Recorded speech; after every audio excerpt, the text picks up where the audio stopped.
नमस्कार, आप सभी का स्वागत है यूथ अध्ययन के चैनल में। एक बार फिर से मैं आपके बीच अब टेट परीक्षाओं के लिए पार्ट 29 लेके आ गया हूँ।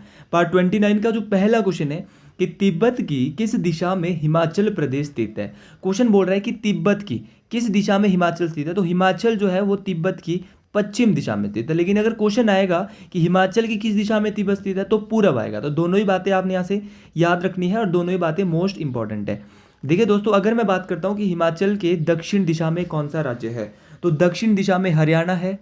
और अगर बात करते हैं पश्चिम दिशा में, तो पश्चिम दिशा में पंजाब है। हिमाचल की पश्चिम दिशा में कौन है? पंजाब है।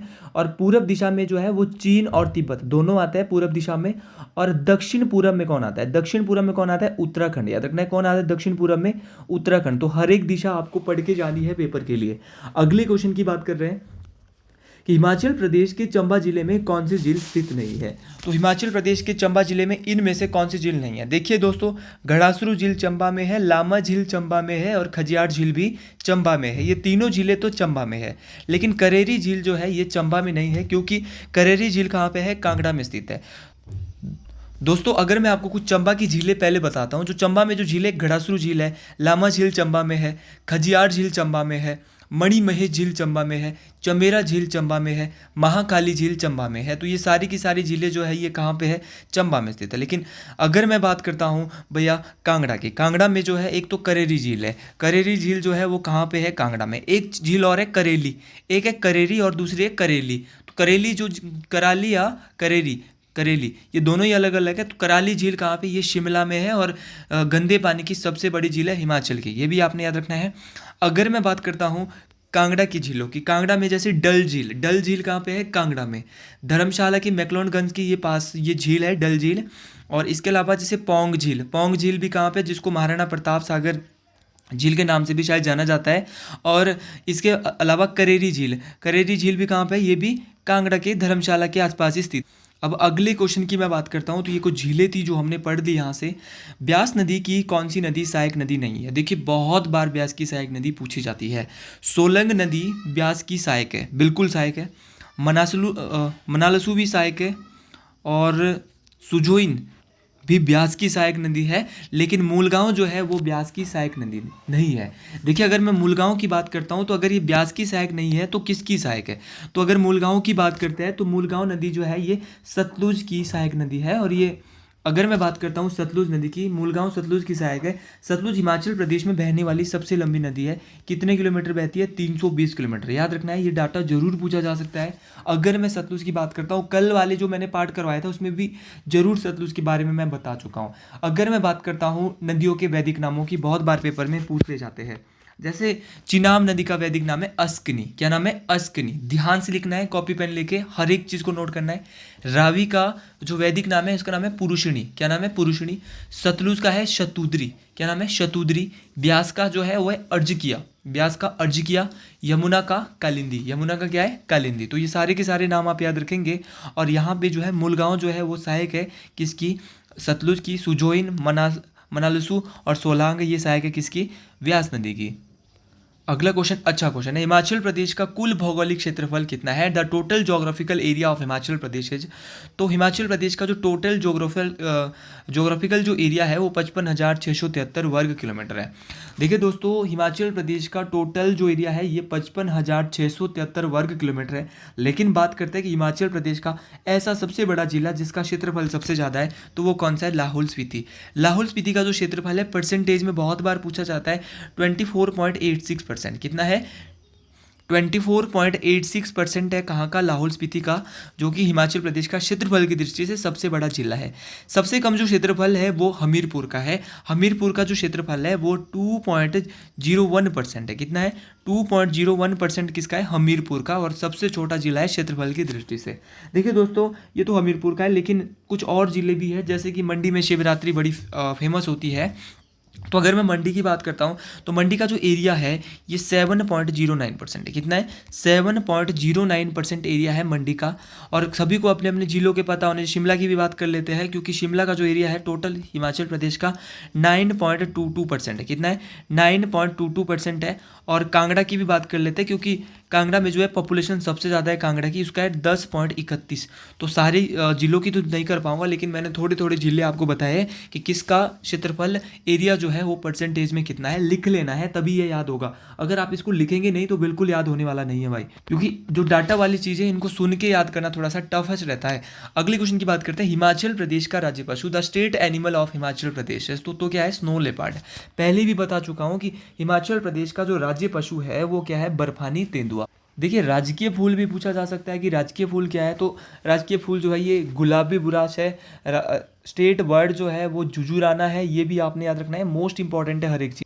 और राजकीय जो वृक्ष है वो देवदार है, ये भी आपने याद रखना है। अगले क्वेश्चन की बात कर, देखिए सारे ही क्वेश्चन अच्छे लेवल के हैं और अच्छे से आपने इन क्वेश्चन को करके जाना है। ऐसे ही क्वेश्चन जो है पेपर में आएंगे। अगर आप पार्ट 1 से लेकर देख रहे हो, जिनका तो टीजीटी एग्जाम मेडिकल है उनके लिए अभी समय है, वो पार्ट 1 से देख सकते हैं। लेकिन जिनका कल का एग्जाम है वो इन्हीं पे अभी फोकस करो, ऐसे क्वेश्चन ही पेपर में पूछे जाएंगे। हिमाचल दिवस प्रतिवर्ष मनाया जाता है, तो हिमाचल दिवस जो होता है, स्टेटहुड जो हिमाचल जो डे होता है वो मनाया जाता है 15 अप्रैल। अब कुछ लोग इसमें हड़बड़ा जाते हैं कि हिमाचल डे और 25 जनवरी, तो इसमें वो कभी कभी कभार जो है 25 जनवरी भी लगा देते हैं। मैं आपको एक अपनी फील वाली बात बोल रहा हूँ, जो एक स्टूडेंट की फील होती है, जो उनके अंदर फील आता है, वो वाली बात मैं आपको बोल रहा हूँ। अगर मैं बात करता हूँ 25 जनवरी की, तो मैं यहाँ से पूरा सिनेरियो आपको समझा देता हूँ। क्योंकि 15 अप्रैल 1948 को क्या हुआ था? हिमाचल प्रदेश का गठन हुआ था। 15 अप्रैल 1948 को हिमाचल प्रदेश का गठन हुआ था और 25 जनवरी 1971 को हिमाचल प्रदेश को पूर्ण राज्य का दर्जा मिला था। तो याद रखना, 15 अप्रैल को मनाया जाता है हिमाचल दिवस। कब मनाया जाता है? हिमाचल दिवस, क्योंकि उस समय हिमाचल का क्या हुआ था? गठन हुआ था। और 25 जनवरी 1971 को क्या मनाया जाता है? राज्यत्व दिवस, स्टेटहुड डे मनाया जाता है, क्योंकि उस समय में पूर्ण राज्य का दर्जा मिला था। लेकिन हिमाचल डे जो होता है वो 15 अप्रैल को होता है। अब मैं पूरे सिनेरियो आपको समझाता हूँ। हिमाचल प्रदेश को 15 अप्रैल 1948 को मिला था क्या? हिमाचल का गठन हुआ था। और 1951 में क्या बना था? पार्ट सी। 1951 में पार्ट सी। और 1956 में बना था यूटी, केंद्र शासित प्रदेश। और 1971 25 जनवरी 1971 को क्या मिला था? पूर्ण राज्य का दर्जा। और भारत का कौन सा राज्य बना था? 18वें नंबर का राज्य। याद रखना है कौन से नंबर का राज्य बना था? 18वें नंबर का राज्य बना था हिमाचल प्रदेश। तो आज के बाद ये गलत नहीं करेंगे। अब अगला क्वेश्चन है, अच्छा क्वेश्चन है। हिमाचल प्रदेश में कुल प्रशासनिक मंडल है, तो हिमाचल प्रदेश में जो कुल प्रशासनिक मंडल है वो कितने हैं? 3। धर्मशाला, शिमला और मंडी। देखिए, धर्मशाला और शिमला और मंडी 3 प्रशासनिक मंडल है हिमाचल में।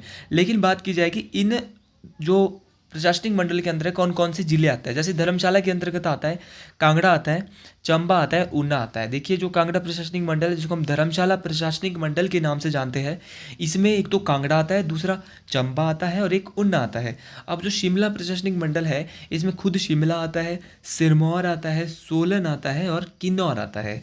एक प्रशासनिक मंडल है मंडी प्रशासनिक मंडल। मंडी जो प्रशासनिक मंडल है, इसमें हमीरपुर आता है, कुल्लू आता है, बिलासपुर आता है, लाहौल स्पीति आता है। तो ये आता है इन प्रशासनिक मंडल के अंदर। अब बात करते हैं कुछ और, जैसे कि हिमाचल प्रदेश में लोकसभा की है कितनी सीटें? 4। राज्यसभा की है 3। दोनों ही बातें याद रखनी। विधानसभा की है 68 और 68 में से आरक्षित जो सीटें वो कितनी? 20। एससी के लिए है 17, एसटी के लिए 3। एससी के लिए 17 और एसटी के लिए, शेड्यूल्ड ट्राइब्स के लिए 3। तो ये भी आपने बात याद रखनी है, मोस्ट इंपॉर्टेंट। अगले क्वेश्चन की बात करते हैं। यशवंत सिंह परमार के राजनीतिक गुरु कौन थे? हिमाचल प्रदेश के पहले मुख्यमंत्री, जिनका नाम है यशवंत सिंह परमार, इनके जो राजनीतिक गुरु थे, इनका नाम था चौधरी शेर सिंह जंग। तो चौधरी शेर सिंह जंग जो है ये यशवंत सिंह परमार के जो है वो क्या थे?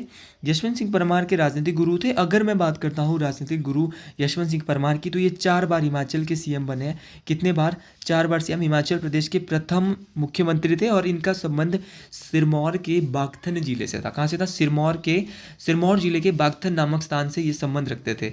देखिए, यशवंत सिंह परमार के राजनीतिक गुरु तो चौधरी शेर सिंह, लेकिन महात्मा गांधी के भी बहुत बार पेपर में पूछ ले जाते हैं। महात्मा गांधी के थे गोपाल कृष्ण गोखले। कौन थे? गोपाल कृष्ण गोखले। अगले क्वेश्चन की मैं बात करता हूँ। केंद्रीय आलू अनुसंधान संस्थान central potato research institute is located at which place.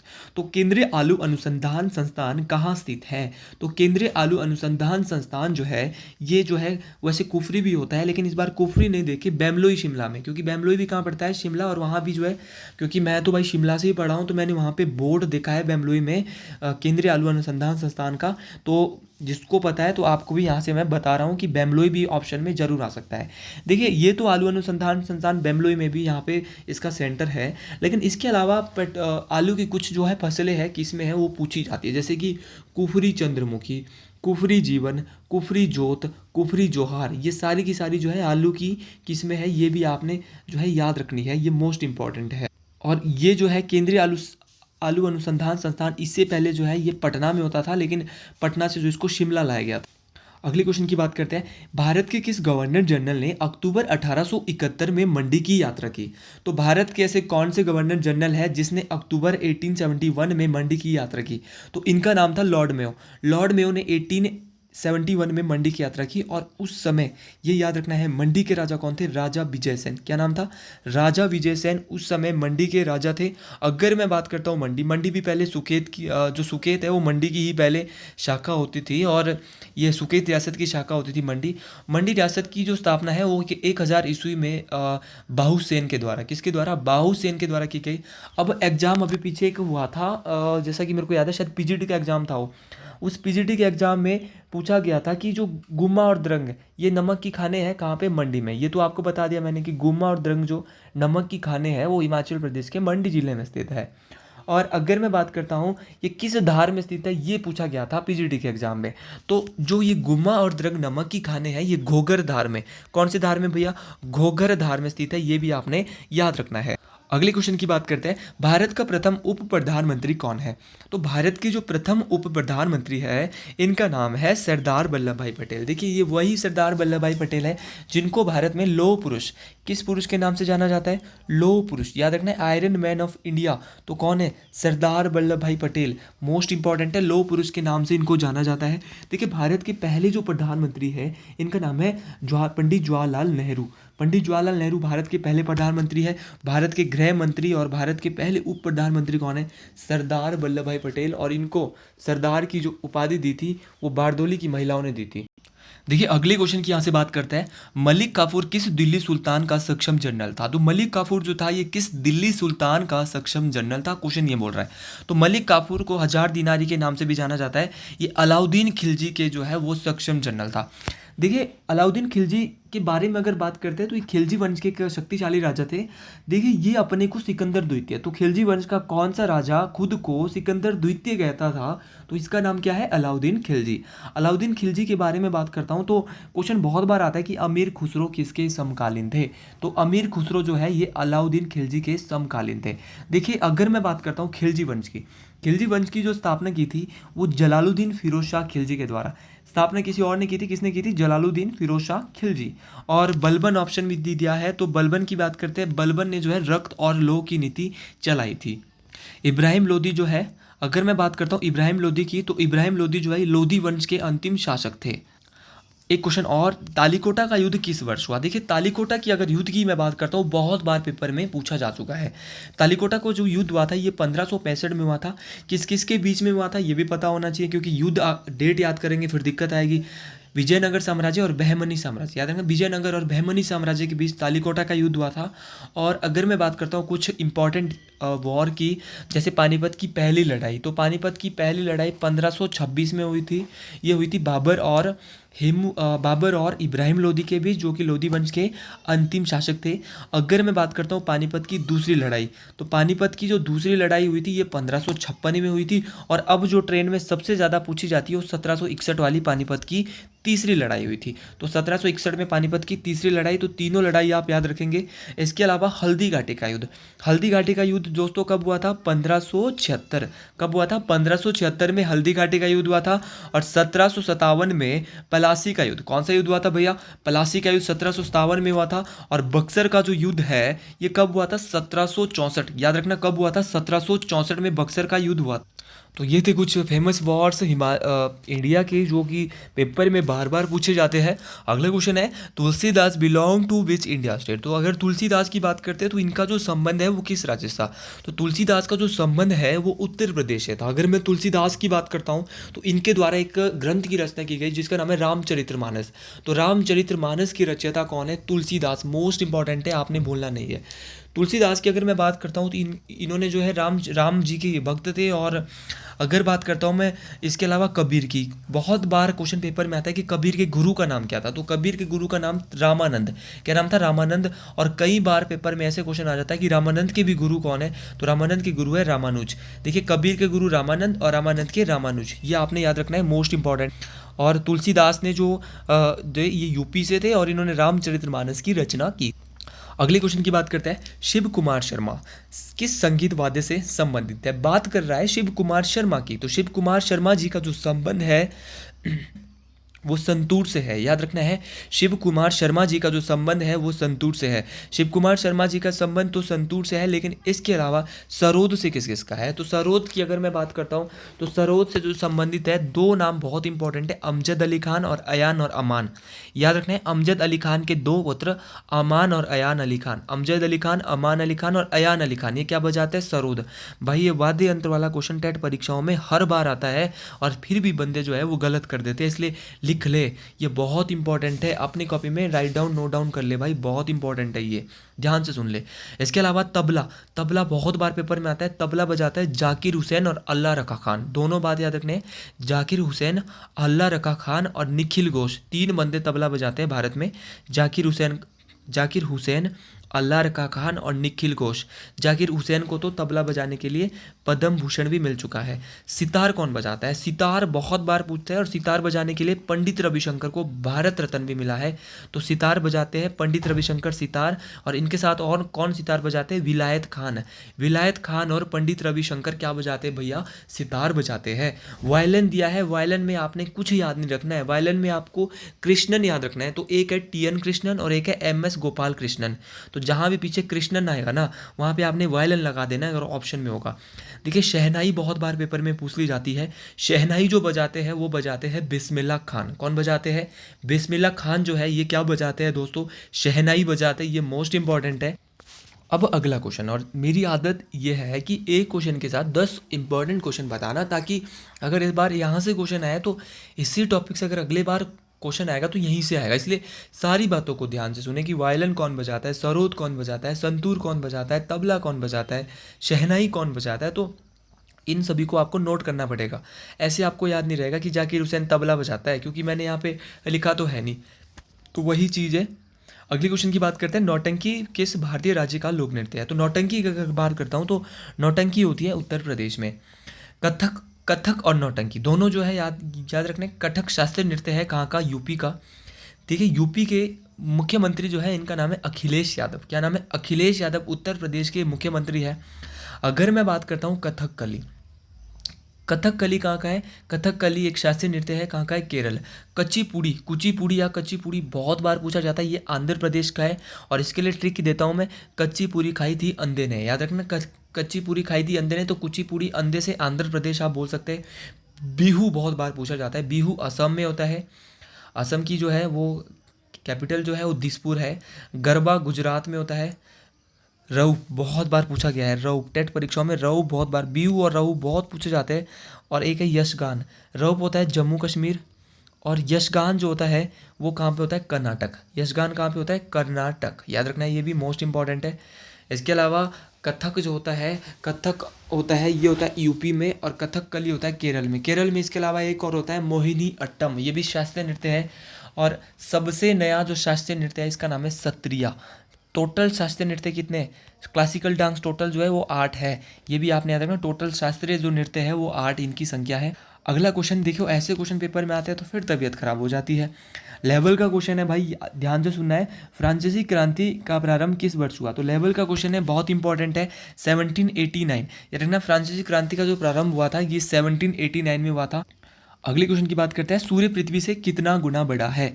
अब ज्योग्राफी के भी कुछ क्वेश्चन लाया हूँ। तो सूर्य जो है पृथ्वी से ये 13 लाख गुना बड़ा है। कितना बड़ा है भैया? 13 लाख गुना बड़ा है। अब क्वेश्चन एक और पेपर में आता है कि जो सूर्य की जो किरणें हैं उसको पृथ्वी पर पहुँचने में एग्जैक्ट कितना समय लगता है। तो ये लगता है 8 मिनट और 20 सेकंड। याद रखना है 8 मिनट और 20 सेकंड में सूर्य की किरणें पृथ्वी तक पहुँचती है। अगला क्वेश्चन और लेवल के क्वेश्चन आ रहे हैं, सौर मंडल में कितने ग्रह हैं।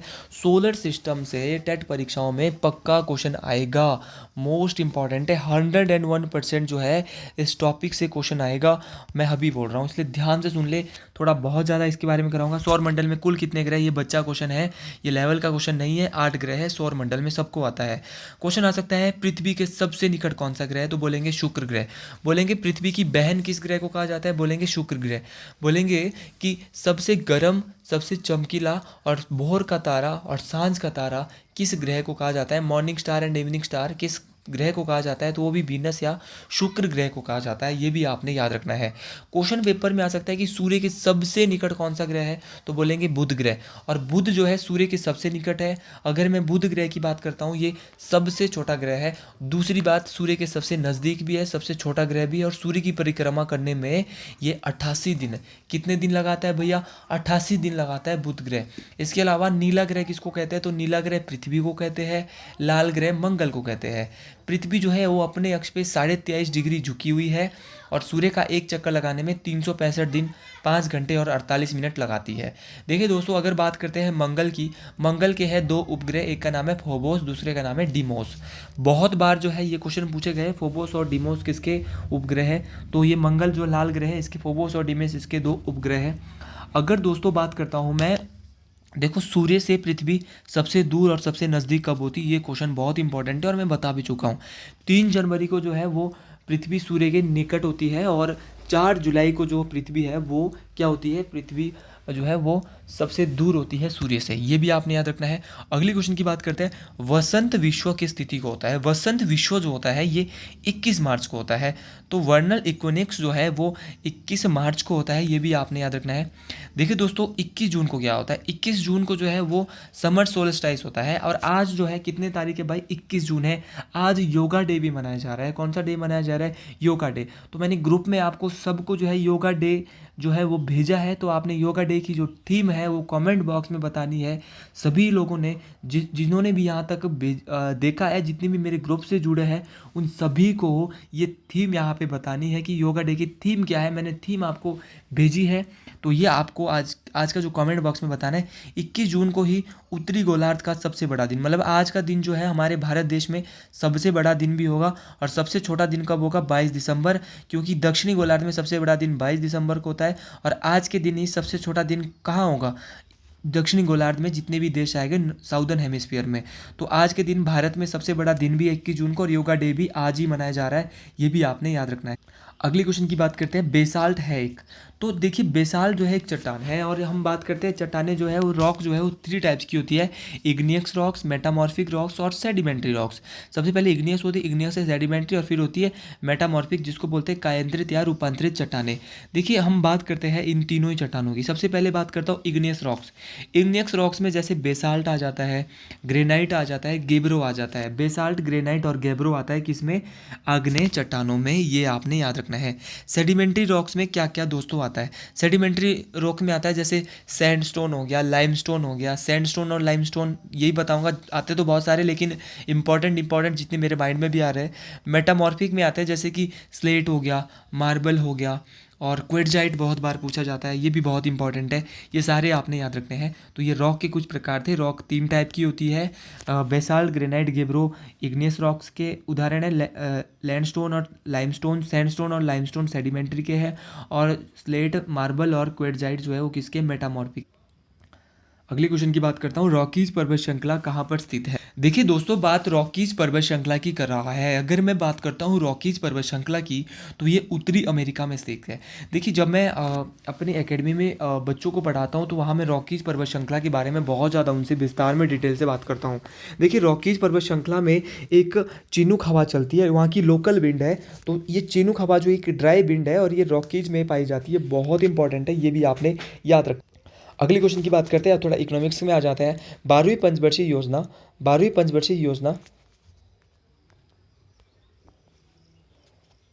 योजना का कार्यकाल क्या था? तो जो पंचवर्षीय योजना थी अंतिम थी और 2012 से 2017 के बीच ये चली थी। लेकिन अगर 12वीं हमेशा नहीं पूछी जाएगी, 11वीं भी पूछी जा सकती है। 11वीं जो पंचवर्षीय योजना थी ये 2007 से 2012 तक चली थी। 9वीं जो पंचवर्षीय योजना है ये 2002 से 10वीं 2002 से 2007 और 1997 से 2002 के बीच चली थी 9वीं पंचवर्षीय योजना। तो सारी की सारी पंचवर्षीय योजना आपने याद रखनी है। 12वीं बहुत इंपॉर्टेंट है, 11वीं भी बहुत इंपॉर्टेंट है, दोनों बार बार पूछी जाती है, लेकिन 9वीं और 10वीं भी जरूर पूछी जा सकती है। अगर हमने 9 से 12 पढ़ ली है तो पहली भी पढ़ लेते हैं। पहली जो पंचवर्षीय योजना दोस्तों चली थी 1951 से 1956 तक चली थी। दूसरी जो पंचवर्षीय योजना चली थी 1956 से 1961 तक चली थी। और तीसरी जो पंचवर्षीय योजना है ये 1961 से 1966 तक चली थी। तो ये पंचवर्षीय योजना मैंने आपको यहाँ से बता दी है और मोस्ट इंपॉर्टेंट भी है ये। अब अगली क्वेश्चन की बात करते हैं। ऑपरेशन फ्लड के जनक थे, ऑपरेशन फ्लड के जो जनक थे इनका क्या नाम था? तो इनका नाम था वर्गीज कुरियन। वर्गीज कुरियन जो है ये ऑपरेशन फ्लड से संबंधित थे और ऑपरेशन फ्लड जो है ये मिल्क से संबंधित था। याद रखना, मिल्क या दुग्ध उत्पादन से ये संबंधित था। अगर मैं बात करता हूँ कुछ और क्रांतियों की, कुछ और रेवोल्यूशन की, जैसे येलो रेवोल्यूशन, तो येलो रेवोल्यूशन जो है ये ऑयल एंड सीड से संबंधित था। इसके अलावा सिल्वर रेवोल्यूशन था। सिल्वर रेवोल्यूशन जो है ये रजत क्रांति जिसको हम बोलते हैं ये अंडों से संबंधित था। लाल रेवोल्यूशन मतलब कि रेड रेवोल्यूशन जो है, लाल क्रांति, ये टमाटर से संबंधित थी। ग्रीन रेवोल्यूशन जिसके जनक कौन है? M S Swaminathan. और एम एस स्वामीनाथन को इस बार जो है वो क्या मिला है? भारत रत्न भी मिला है। ये भी आपने याद रखना है। 5 लोगों को इस साल भारत रत्न मिले थे। पक्का ये क्वेश्चन पेपर में जरूर आएगा। देखिए ब्लू रेवोल्यूशन जो है, ब्लू रेवोल्यूशन जो है ये मछलियों से संबंधित है, ये भी आपने याद रखना है। तो ये थे कुछ इंपॉर्टेंट रेवोल्यूशन। अब आज का अंतिम क्वेश्चन, निम्नलिखित में से किस कंपनी के पास महारत्न स्टेटस है? तो ONGC हो गया, HPCCL हो गया, इनके पास जो है ये क्या है? महारत्न का स्टेटस है। तो अगर मैं बात करता हूँ महारत्न के स्टेटस कंपनियों की, जितना मेरे को आता है, ONGC एक महारत्न स्टेटस वाली कंपनी है, HPCL महारत्न स्टेटस वाली कंपनी है, इंडियन ऑयल लिमिटेड ये भी जो है ये महारत्न कंपनी है। और जैसे कि एक मैं भूल गया उसका नाम, NTPL, और एक है कोल इंडिया लिमिटेड। तो कोल इंडिया लिमिटेड, तो ये सारे जो है महारत्न कंपनियां हैं। अब दोस्तों करंट अफेयर की बात करता हूँ। करंट अफेयर में आपको देखो एक तो योगा की थीम आ सकती है, मतलब कि क्योंकि योगा डे तो बाद में, लेकिन थीम पहले ही पूछी जा सकती है कि थीम क्या है भाई इस बार, तो ये जरूर आ सकता है। करंट अफेयर के लिए आपको क्या है? करंट अफेयर अच्छे से पढ़ लेने हैं। करंट अफेयर के लिए आपके लिए मैं सोच रहा था कि अगर आपको लगता है कि जीके का एक पार्ट और आज बनता है या साइकोलॉजी के और पार्ट बनता है, तो आपको बताना है साइकोलॉजी के लिए कोड आपको लगाना है CY। और अगर आपको जीके लाना है तो जीके के लिए कोड लगाना है GKS। कितने पार्ट और लाने हैं आज तो बता दे। साइकोलॉजी के अगर 2 पार्ट लाने हैं तो GKS 2, CY 2, और अगर जीके के लाने हैं तो GK 1। एक ही पार्ट आएगा जीके का। साइकोलॉजी के 2 आ सकते हैं। अगर आप की मांग रहती है तभी ये होगा भारी डिमांड पे। और जिसने ये वीडियो पूरी देखी है वो मेरे नंबर पे कोड दे सकता है CYA। उसको मैं साइकोलॉजी के नोट्स में 20% का क्या दूंगा? छूट दूंगा। उसको मैं साइकोलॉजी के नोट्स 20% ऑफ कर दूंगा। तो आज के लिए इतना ही। जय हिंद, जय हिमाचल प्रदेश, हर हर महादेव।